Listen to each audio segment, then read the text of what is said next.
Yes, good morning students.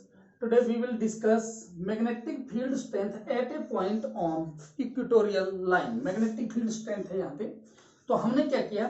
Consider an electric dipole AB of length 2L. Total length बेटा इसकी कितनी है? 2L है. Let O be the center of the magnetic dipole.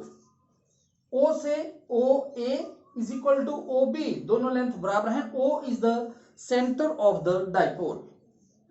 Let the strength of A and B be M and M. A के ऊपर south pole है, B के ऊपर नॉर्थ पोल है और दोनों की स्ट्रेंथ इक्वल है बट ऑपोजिट इन नेचर है. ये -m, ये +m. We have to calculate the magnetic strength at point P. इसके ऊपर कैलकुलेट करनी है हमने मैग्नेटिक स्ट्रेंथ. हमने इसकी मैग्नेटिक स्ट्रेंथ फाइंड आउट करनी है एट पॉइंट P के ऊपर which is at a distance D from the centre of the dipole. मान लेते हैं हमने पहले साउथ पोल से और फिर नॉर्थ पोल से निकालनी है. नॉर्थ पोल इसको पॉजिटिव आना है. यहाँ पे जो पॉइंट P पे हमने लिया है वो पॉजिटिव यूनिट स्ट्रेंथ ली हुई है. तो ये नॉर्थ है. नॉर्थ को क्या करें? पॉजिटिव को रिपेल करेगा तो ये इस साइड को हो गया. देखो रिपल्शन आ गई. अगर ये रिपल्शन आ गई तो it resolve into two component, one along B sin theta, another along B. मान लेते हैं ये जो स्ट्रेंथ है ये B1 है तो ये बन गया B1 sin थीटा, ये बन गया B1 cos थीटा. ये हॉरिजॉन्टल कंपोनेंट है. सिमिलरली ये क्या है? ये पॉजिटिव, ये नेगेटिव. इसने इसको अट्रैक्ट कर दिया. अट्रैक्ट किया तो ये भी दो कंपोनेंट में रिजॉल्व हो गई. मान लेते हैं ये स्ट्रेंथ कितनी थी? ये थी B2. ये बन गया B2 sin थीटा, ये बन गया B2 cos theta. Therefore, one by one हम निकालते हैं. Therefore, magnetic field strength at P due to north pole क्या गया बेटा? V1 is equal to mu naught over 4 pi into m cross 1 over distance. क्या बन गया बेटा? BP square. देखिए हमने ये राइट एंगल ट्राइंगल ले ली OPB. इससे अगर हम ये क्या बन गया? बेस. ये बन गया इसका परपेंडिकुलर. ये हाइपोटेन्यूज. ये D है, ये L है तो ये क्या बन गया? √D² plus L². मैं क्या लिख दे यहाँ पे? B1 is equal to mu naught over 4 pi M over D² plus L². Under root से स्क्वायर कट गया तो हमारे पास ये आ गई question number 1. Similarly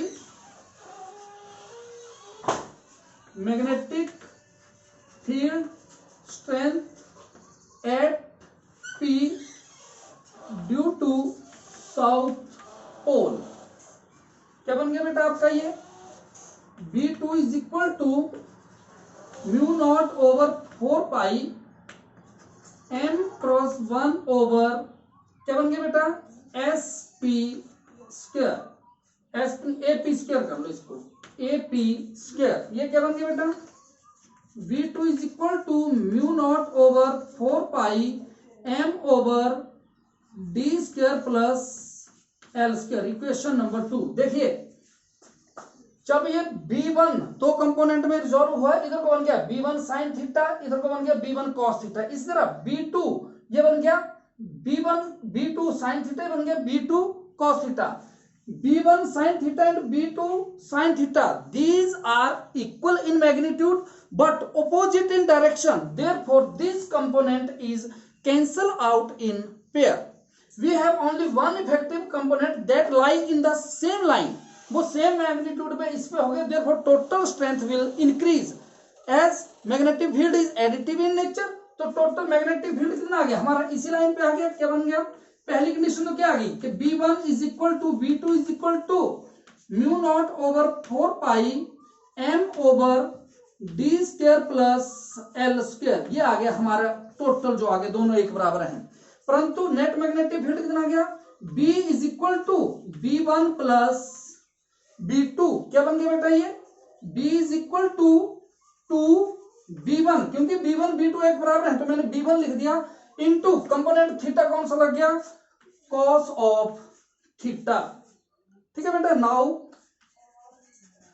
from triangle APO what is cos theta. बेटा cos थीटा किसके बराबर है, बेस अपॉन हाइपोटेन्यूज। देखो तो बेस किसके बराबर है, L upon under root D square plus L square. ये आई थी आपकी equation number 4।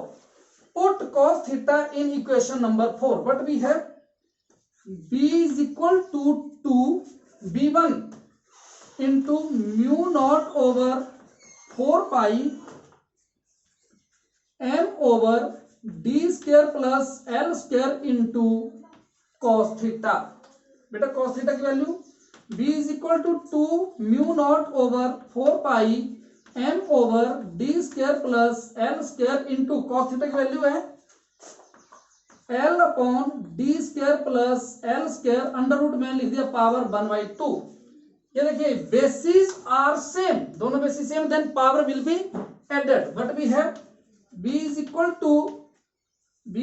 to 2 mu naught over 4 pi m upon D square plus L square power 3/2।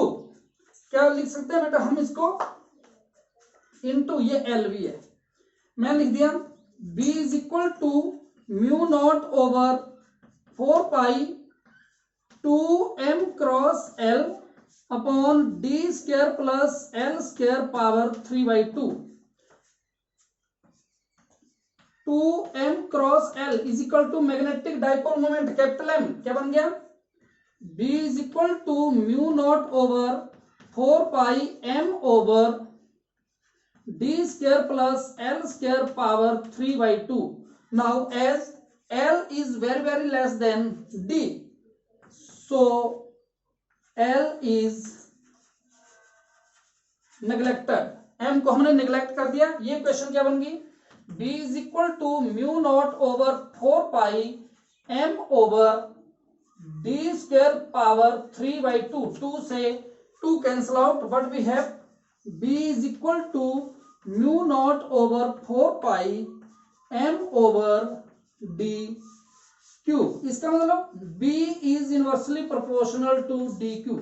हमने दोनों ही लाइन कैलकुलेट कर ली, एक्सियल लाइन भी और इक्वेटोरियल लाइन में, दोनों में मैग्नेटिक फील्ड स्ट्रेंथ ही inversely proportional to D cube. परंतु फर्क क्या है, जो आपकी एक्सियल लाइन आई थी वहां पे यहाँ पे आया था हमारा 2m और यहाँ पे क्या आ गया सिंगल m। तो इसका मतलब क्या हो गया कि axial line is double two equatorial line. बस ये आंसर है हमारा, दैट्स व्हाई इट्स ओके।